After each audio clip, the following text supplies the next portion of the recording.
tapos via Pokey. So, na-import na siya. So, ito yung step 2. Na-import na siya sa store. Pangalawa, take note, kapag na-import na siya, dapat naka-draft, hindi dapat siya naka-active. Kasi kung naka-active siya, sorry.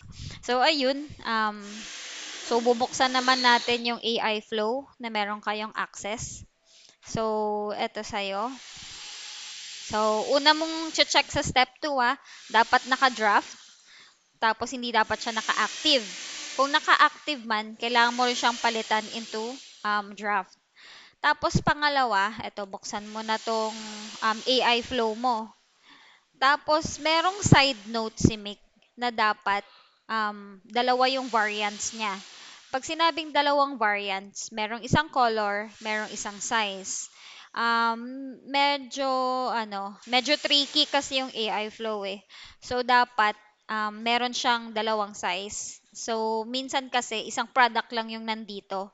So ang nakalagay lang dito is either size niya, yung extra small, large, ganun, tapos walang color. So dapat dalawa sila. So temporary, maglalagay ka dito ng temporary lang or test, ganyan. Sample lang. Or, kapag ka wala pong color or wala pong size. So napaka-rare po ng ganong event. Pero pag na-check nyo, dapat dalawa yung niya, variants. Kuha nyo po ba yung sa idea ng variants? Kuha mo po. Yes po.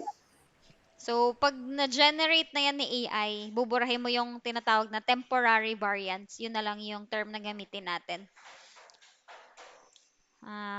So, yun. So, pagka na-check nyo na, dapat dalawa yung variants, pwede nyo na siyang i-run sa AI. So, i-click nyo lang siya, pwede nyo na siyang balikan after 5 minutes, after nyo po mag-list sa other products.